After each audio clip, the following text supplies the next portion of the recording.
Broadcasting from the business capital of the world, this is the Podcast Business News Network. Welcome back to the show. We are excited to have our next guest back with us today, Scott Hettesheimer. Maybe you've heard him before here, seen him on the podcast. He is the president and founder of Advanced Benefit Design Institute, and we're excited to have him back to talk more about healthcare expense reduction. Also, we're going to talk today about claim auditing and move on into more of the pharmacy side, but he's really here helping to identify, healthcare costs and to prevent overcharging and fraud and to help so many people in the healthcare business. Welcome back. How are you? Very good. Thank you, Jill. Great. Well, pleasure to have you here. Just to get started, tell us how we can reach out to you. Sure. The URL would be theabdi.com.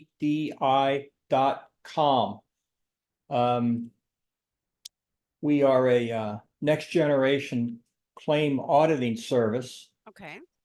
Which next generation, that's very important because our service not only researches 100% of a self-insured employer's claims, and not just last year, we go back 3 years, but we pick up the pharmacy claims as well, and we don't have limitations in our auditing per se that other vendors or services would have that are restricted by network agreements and negotiated pricing, so on and so forth. So we always find more overcharging, which overcharging is a combination of overbilling, fraud, greed, just abuse in general. Yeah. It's also classified as stolen money from the employer. So yeah, we go after that. We find it, we go after it. We have a full legal team assembled when necessary. Generally, it's not needed, but when it is, it's good to have that in-house. And then after finding that money, we recover it and return it back to the employer and the plan members who have paid excess deductible coinsurance, so on and so forth, in their healthcare claim. Claim auditing, from what I've been told, is the #1 Google search term right now. So it's something that most CFOs have been, I guess you'd say, introduced to and realize the importance of checking the claims that have been adjudicated and paid. So could you tell us? Well, yeah. So for someone on the outside, claim auditing. So that's the process of your, going over all the bills. Is that just kind of generally how you would say it? Our service will re-adjudicate, which means they look at every submitted claim, and then we re-adjudicate the claim, which could be using different formulas and processes than the claim adjudication service that's built into your current administrator. So, we're checking the supposed checkers in your benefit solution. So we re-adjudicate the claim, and we find about 25% inaccuracy. So if you have $10 million in paid healthcare claims, 25% of that would probably fall into that overcharging. Now, that is a number that came from HHS, which is Health and Human Services. That's a number from the government. And that's not a number that they identify and attribute towards Medicare or Medicaid. That's what they find in the healthcare delivery system as a whole. So, it's a big deal. It's a lot of money. When we're gonna have a number for 2023 very soon and we expect it to be 1,400,000,000,000, 1,700,000,000,000. That would be the dollar amount of overcharging throughout the country. So, we're talking about big numbers here. Got it. And I know you're going to migrate over to talk a little bit on the pharmacy side today as well, right? Yes, the last podcast, I got into the healthcare charges. That would be consumed healthcare that an employer paid for in their benefit plan. We work with employers that have 500 employees or more. We're currently working one that has 100,000 employees. So, and we work nationwide. You can reach me at 513-720-4400, and we can get started on your benefit plans as soon as you like. We do not charge for our analytics, our re-adjudication process. We do all that up front. And if we do not find overcharging and then recover that overcharging, we don't have a fee. So we only get paid if we're good. We only get paid if we perform. We only get paid if we recover money that was stolen from your benefit plan. So today, I want to get a little bit more into the pharmacy part of this equation, because there's just a huge amount of money that's being overcharged in the RX portion of a benefit plan. So first of all of the PBMs, which would be pharmacy benefit managers, they all say they're transparent, but there's no definition of transparency. And if you don't have a definition of transparency, what does it mean to be transparent? Yeah. Well, obviously, especially in our case, it means something different to every vendor in the marketplace. So transparency is not the answer. So when CFOs and HR, when they're looking for a pharmacy benefit manager, commonly known as a PBM, just because they're transparent doesn't mean you've got the right vendor. You need a vendor that is not only transparent, 100% transparent, but also does business to a fiduciary standard. Okay. The number of fiduciary PBMs that are actually doing business, it's a very small number. You're not going to see that advertised in most PBMs because they don't do business to a fiduciary standard.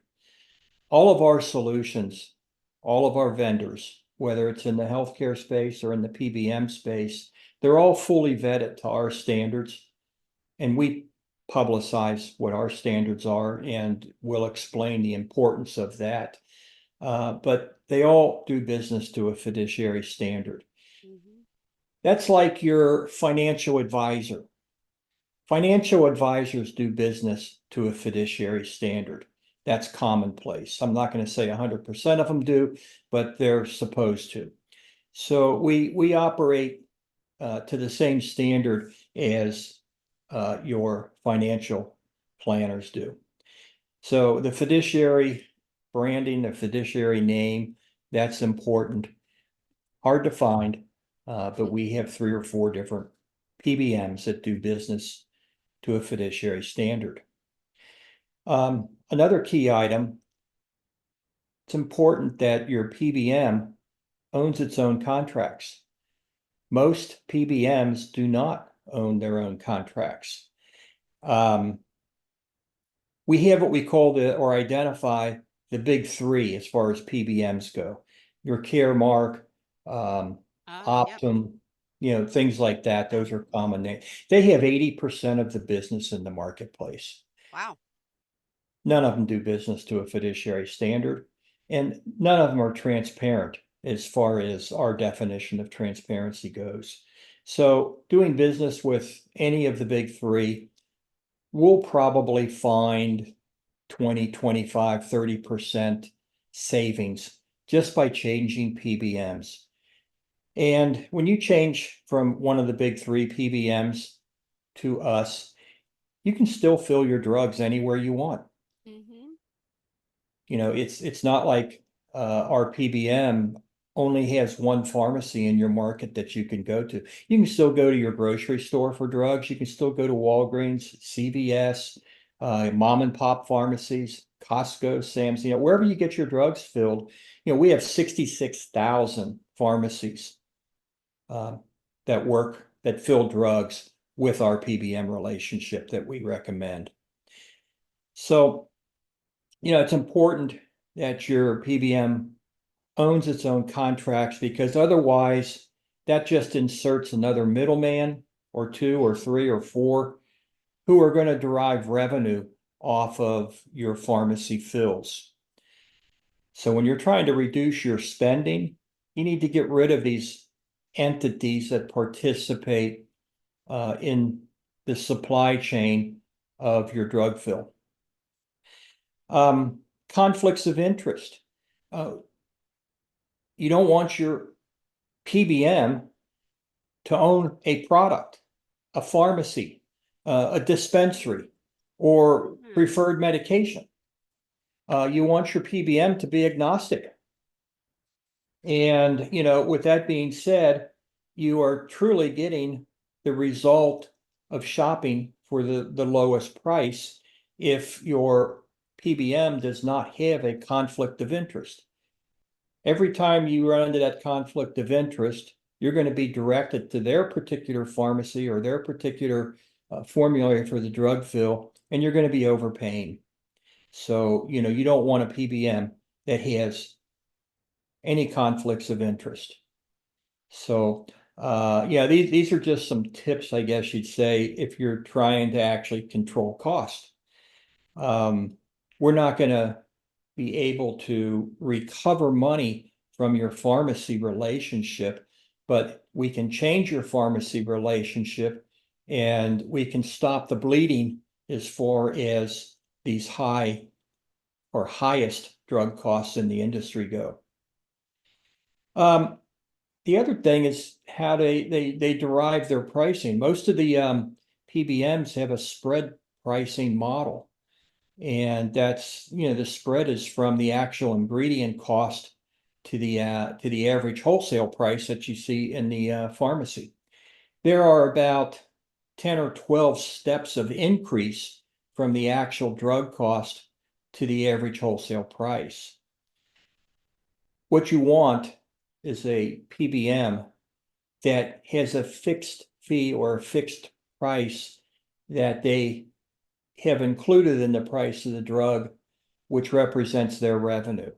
It's simple. It's a price per prescription, and that's all you have to pay. This spread pricing could take you from a $7.95 ingredient cost to an $87 average wholesale price. In our scenario, you just have your dispensing fee per prescription that's added on to the price. You're not going to find those huge markups on absolutely every drug filled. We have some nice tools offered to employers from the PBMs that we represent. As an example, there's an application that can be downloaded to the smartphones. You can put your prescription, your drug fill into it. And of course, you put your marketplace, where you're going to go, that kind of information. And it's a shopping tool. It'll show you the different cost, your out-of-pocket cost at the various pharmacies on the particular day that you're going to get your drug filled. The reason I word it that way is because the costs of drug fills can vary daily within the same pharmacy, same drug. They still can vary daily. The drug pricing is not fixed for the month for the week, for the day, or even for the year. They're variable. They change they can change every time you get your drug filled. So we have an app that will identify the lowest cost, your out-of-pocket cost, and of course it's going to be the lowest cost to your employer because your employer is self-insured and they're paying the real cost of healthcare 100% out of their bank account. So when you're an employee of a company that's self-insured, it would be nice if you would be a steward, if you will, and try to do a little shopping to find the best pricing on your consumed healthcare, whether it's doctor visits, surgeries, or drug fills. So there are a lot of benefits in going to a different PBM. We have a few minutes left, I guess, Jill, right? What about 5-10 minutes? You're good. Yeah, we got 7 Good. minutes. Okay. I have an analysis from a 200-man group, actually about 225 employees. They had 2,474 prescriptions filled, which totaled $551,636. Now that's what the employer paid out of their bank account through their self-insured plan offering. Now, you could say, well, maybe if they had more generic utilization, or maybe that was the problem. Their drug cost name brand was too high. Well, that's not really the case because they had a 86% generic utilization. Wow. So, that's a good number. After we analyze the claims data, we estimated the drug savings, assuming that the drug fills would be the same this year as they were last year. Last year is all factual information. Assuming their employees, covered members, had the same or will have the same drug fills for 24 as they had in 23. That's an assumption that we make. Yeah. So we found that we could have saved upwards, the best case scenario, 277,335. That literally cut the drug spend in half. If we would have had minimum engagement, nobody wanting to use any of our new processes or vendors, we would have saved a minimum of $12,000. Wow. So, it's important that we have buy-in from upper management and the employees to, let's just say, learn a different way to fill their drugs. It's kind of like, everybody with their vehicles needing oil changes. What do? You just drive into the dealer, drive into anybody willy-nilly and get the oil change. Most people spend more time shopping for the lowest cost oil change than they do, than they absolutely, that's an absolutely, than they do shopping for healthcare or shopping for drugs. People just don't care or know that you can shop, or they don't have the tools.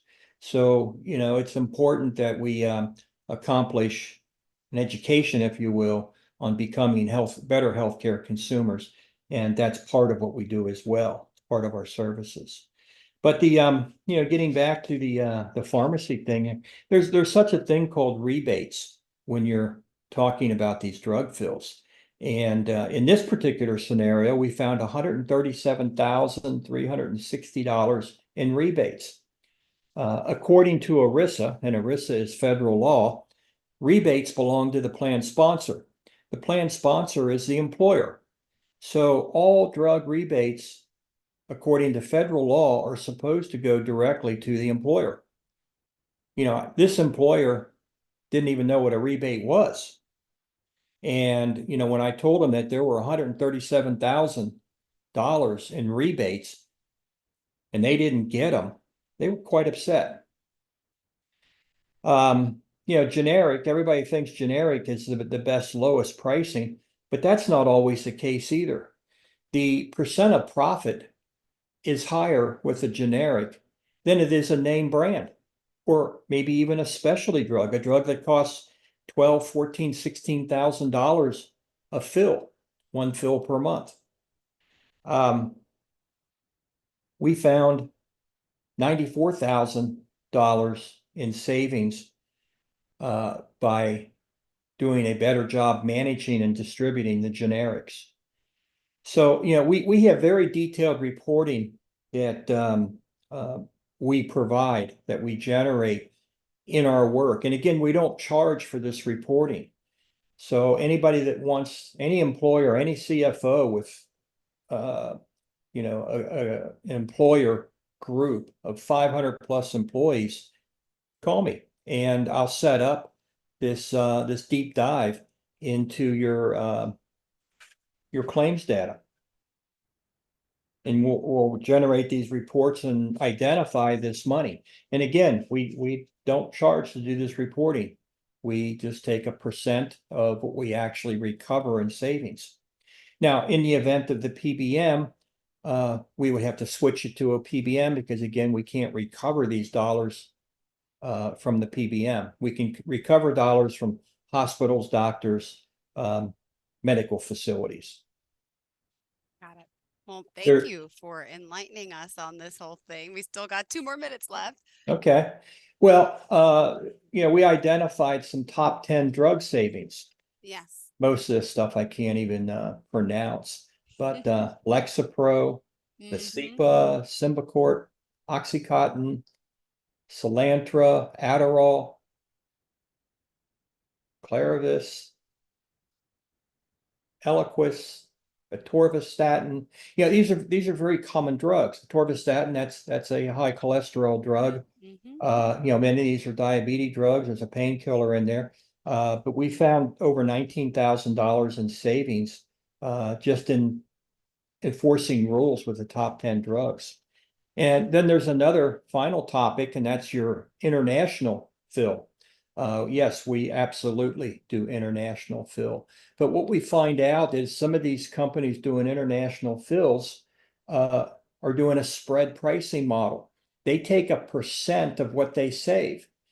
That will generate 5, 6 times the cost to a plan over than doing a PEPM, per employee per month fee.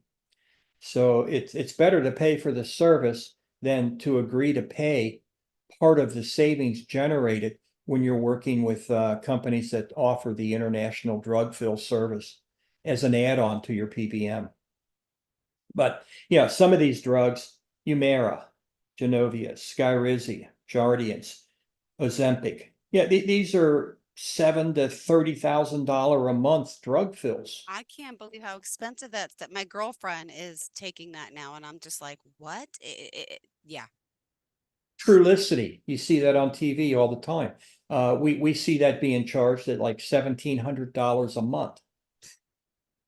That's a once a week shot. Wow.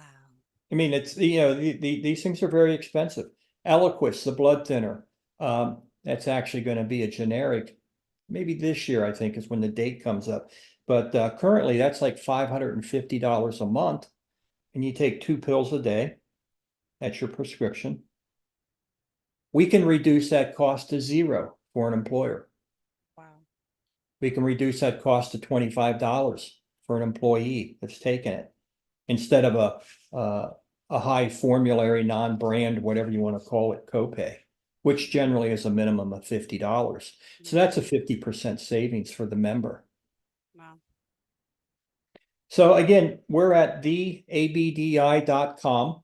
My direct line is 513-720-4400. We don't use any automated phone systems. When you call that number, my phone rings in my pocket. It's always good to get a human, right? That's right. Doesn't happen much these days. I hate the what do they call that? The automated phone answering stuff. Yeah. Oh, I can't. I can't know. stand that. I know. Press 1, press 3. No, we don't do that. We don't like it. I don't want it for myself, and I don't put my customers through it. Yeah. So remind us of how we can contact you. Want to tell us the phone number? Sure, 513-720-4400. Perfect. Thank you so much. And the website again, Advanced Benefit A, Design no, Institute, the or ABDI.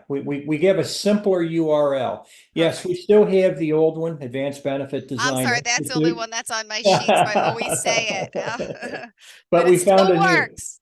we found a new URL that's All simple. right, It's good. just theabdi.com. Thank you again. Pleasure having you back, Scott, and looking forward Thanks, to the Jim. next time we talk. Thank you. Okay. Uh-huh. Are you looking for even more of the podcasts and hosts that you love? The Podcast Business News Network is proud to announce that you now have even more ways to listen live. Check out the MyTuner Radio, online radio box, and Simple Radio apps on iOS and Android, or find us online. Search for Business News Network on mytuner-radio.com, or search Podcast Business News Network on streama.com and onlineradiobox.com/US. Take your podcast on the go and don't miss a minute of the action.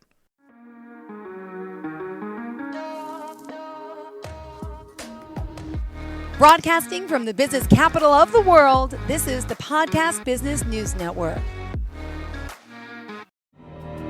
For nearly 2,000 severely injured veterans, everyday life has become filled with barriers. Day-to-day simple tasks can become pretty daunting. I have to carry my chair up 2 flights of steps or have somebody do it for me. What scares me the most is just the falling. When I'm struggling with my house, I think, to have that one great barrier just knocked down, it's crucial. Home for Our Troops is a wonderful nonprofit that builds a Mortgage-free, fully adaptive, handicap-accessible house. And there's no catch. It'll be our very first home that we've ever owned. This is a game changer. This is where your life begins again. We need you to join us in completing this important mission. Please visit hfotusa.org and help build homes and rebuild lives. Because of you, everything's going to be okay.